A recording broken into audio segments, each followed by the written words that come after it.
Nossa próxima sinopse se chama Falcon the Killer. Eu acho que é uma sinopse que talvez eu já tenha lido e o autor refez e enviou aqui. Eu não lembro quando que eu li. Eu lembro mais um pouco desse título, mas faz bastante tempo. Então eu acho que vale a pena. Tá? Às vezes eu li lá no começo do quadro e dos nossos episódios aqui e tal, e aí o autor viu a análise e reenviou. Não sei se a esse tempo ele ainda vai, né? Já deve ter começado o mangá, eu espero. Enfim, Falcon the Killer. É 1987. Billy é um famoso assassino de aluguel com olhos de demônio. Annie é uma bruxa com telepatia e telecinese, e Ken é um ex-combatente do exército do país de Tang, que tem o poder de transformar seu corpo em aço. Ok. Os três acabam de ter problemas com o governo, mas uma organização chamada Liga dos Assassinos, ok, o autor coloca entre parênteses, é uma organização de assassinos de aluguel, já tinha ficado um pouco claro pelo nome, mas enfim, os contrata com a recompensa de os libertar da condenação, mas com o objetivo de matar o presidente dos Estados Unidos, da Nivreia, país fictício, tá? Os Estados Unidos da Nivreia, ok. Aí ele coloca ali algumas questões. Quem contratou a Liga, quem são os demônios e quem são as bruxas?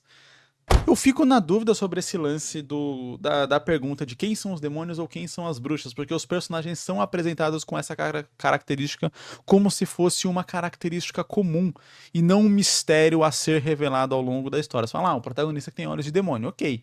Quando você apresenta assim, dá a impressão que beleza, normal. Não é que é normal de todo mundo tem, mas é normal de tipo, ok, é uma pessoa que tem isso e não é aquele negócio tipo, nossa e tal.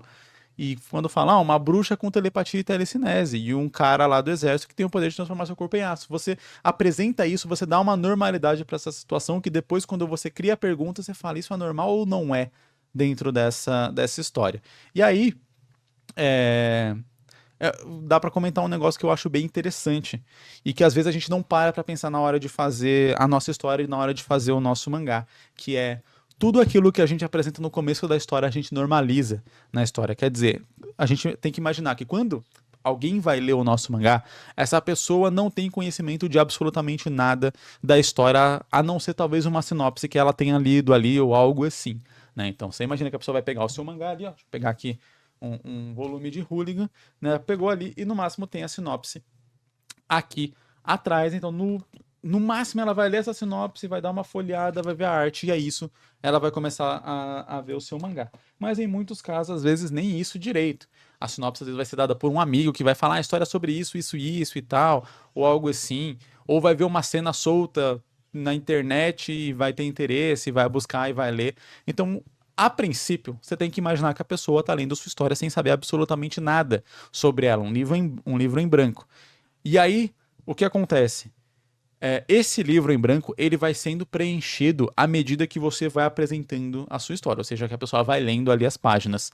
E principalmente o que está no começo acaba sendo muito importante para setar certos parâmetros que aquele leitor vai usar para julgar a sua história dali para frente. Então, se nas primeiras páginas você mostra ali um personagem e fala, ele é um personagem com olhos de demônios, fala, ok, personagem com olhos de demônio, isso é normal.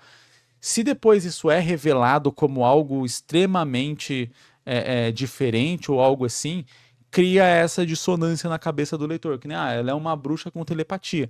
E se a pessoa fala, ela é uma bruxa, eu sou uma bruxa, eu tenho telepatia. Se ela se apresenta assim normalmente, o leitor também vai achar que aquilo é normal. É igual eu comento, né? Se você apresentar algo sobrenatural no início da sua história, o leitor vai falar, ok, sobrenatural existe, tudo certo, tudo normal. Se você apresenta sua história no mundo normal e depois apresenta o sobrenatural, aí esse sobrenatural ele é uma quebra aquilo que foi apresentado, né? E aí causa surpresa, e aí pode causar mais medo, e aí pode causar alguma outra reação, que dependendo de como foi a história que você está contando, é a reação que você quer. Se você quer que essa reação seja uma surpresa, então você não revela ela logo no começo da história, porque no começo da história o seu leitor não tem como se surpreender com absolutamente nada ali. Porque ele não criou uma expectativa contrária que vai ser quebrada por um novo acontecimento, por um novo evento ou por uma nova informação. A surpresa ela vem quando você espera uma coisa e outra coisa é entregada, né? Então, no máximo você teria uma surpresa se você fizer uma sinopse de romance e aí começa a história com um monstro decapitando uma pessoa. E aí você fala, caraca, Eu esperava uma história de romance. Aí teve uma surpresa, só que é uma surpresa pequena, no sentido de que ele vai ver isso e logo ele vai mudar ali a mente dele pra pensar, não, ok, é uma história de terror. E aí ele vai seguir acompanhando uma história de terror. E a não ser que você fique mudando o gênero da sua história a cada 2, 3 páginas, e o que vai fazer quase que obviamente o seu leitor largar a história, desistir da história, você não vai ter esse sentimento de surpresa.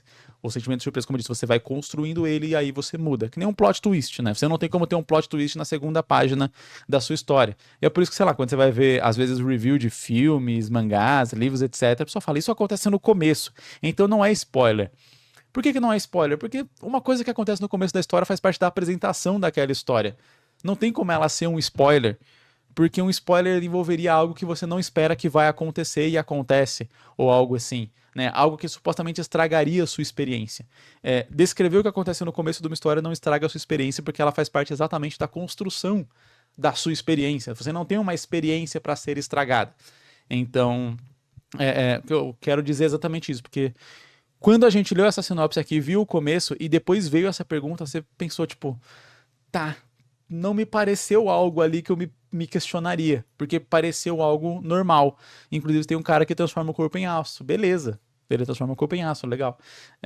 Agora, se você apresenta a Anne e aí apresenta ela como uma pessoa normal, e aí ela só usa os poderes dela muito de vez em quando, mais pra frente da história, e aí você começa a construir uma questão de bruxa, e ela revela que ela é uma bruxa, você tem a primeira surpresa, pô, ela é uma bruxa, e tá começando a construir uma história que existem bruxas que existiram e tal, e aí você cria um mistério em cima daquilo, aí beleza. Aí você criou um contexto de, pô, quem são as bruxas? Quem são essas bruxas? Como que a Anya é uma bruxa? Da onde que ela veio? E aí você cria essas questões naturalmente na cabeça do leitor, mas daí você precisa criar um contexto onde isso se torne uma pergunta, né? Isso não vai ser uma pergunta por si só. Principalmente se você colocou isso apresentou isso no início da história, como o lance dos olhos de demônio. Você pode criar essa construção de pacto e algo assim, porque você fala, ele é um cara e ele tem olhos de demônio. E aí pode ser até uma lenda. As pessoas falam, não, ele tem olhos de demônio, ele tem olhos de demônio e tal. E aí, tipo, tratar isso como se não fosse uma coisa normal. Se os outros personagens tratarem isso como se fosse algo especial, aí o leitor automaticamente vai começar a tratar como se fosse algo especial também. E vai falar, tá, ele tem olhos de demônio. Pô, ele é o cara que tem os olhos de demônio. Aí pode ter todo um mistério de, como que você consegue olhos de demônios? Você tem que matar um demônio. Outro diz que você tem que fazer um pacto. E aí o leitor também não vai saber exatamente no que acreditar e vai ficar nessa expectativa de, pô, ele fez um pacto, ele matou um demônio, qual que é a verdade, qual que é o caso aqui? Aí sim a coisa começa a funcionar, aí sim essas perguntas começam a serem erguidas. Então uma forma muito, uma manha para você erguer perguntas no seu leitor é você criar essas perguntas nos próprios personagens que estão na história. Então, se um personagem tem uma dúvida e essa dúvida não é sanada imediatamente por outro personagem, o leitor tem uma chance de ele ter a mesma dúvida do que aquele personagem. A não ser que, e aí, né, sempre pode acontecer, que você tenha criado já situações na sua história que já revelem aquela verdade ali. Aquela verdade já fica muito óbvia, né? Por exemplo, você tem um flashback do Billy ali matando um demônio. E aí, depois, mais pra frente da história, vai ter alguém perguntando se pra ganhar os olhos dos demônios tem que matar um demônio ou fazer um pacto. E aí, tipo, você fala, pô, mas no começo da história lá mostrava ele matando o demônio, então é óbvio que é matando, então ele não vai ter essa dúvida, porque a história já revelou. Agora, dá pra você fazer também a brincadeira, que é, você mostrou o Billy enfrentando e praticamente matando ali um demônio no começo da história, aí você cria essa dúvida que vai parecer uma dúvida nada a ver aos olhos do leitor, de você tem que fazer um pacto, você tem que matar, não sei o que, o leitor vai ter certeza. Não, tem que matar. Eu vi ele matando, tem que matar.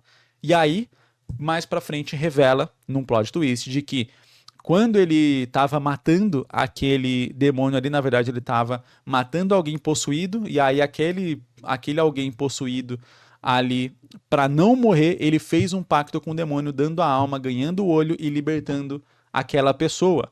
Então, na verdade, é fazendo um pacto. Só que a gente viu ele ali matando numa situação que foi mostrada pra gente o corte exato pra gente tirar uma certa conclusão, né? Foi tirado o contexto ali daquela situação e depois quando mostra a situação inteira você entende. E aí você fala, não, então não é matando, é fazendo pacto. só que parecia que era matando. Então aí você consegue brincando com a expectativa do seu leitor, com aquilo que você mostra, com aquilo que você diz, com aquilo que você não mostra e com aquilo que você não diz. Então é interessante pensar nisso. Se você já diz alguma coisa, você não pode querer que o leitor tenha dúvida sobre aquilo que você disse. É como se você falasse, olha, 2 e 2 são 4, e daqui a pouco você perguntasse, e aí, você tem dúvida quanto que dá 2 mais 2? A pessoa fala, não, você acabou de falar que era 4. Você falou que era 4, não tem por que ter dúvida sobre isso.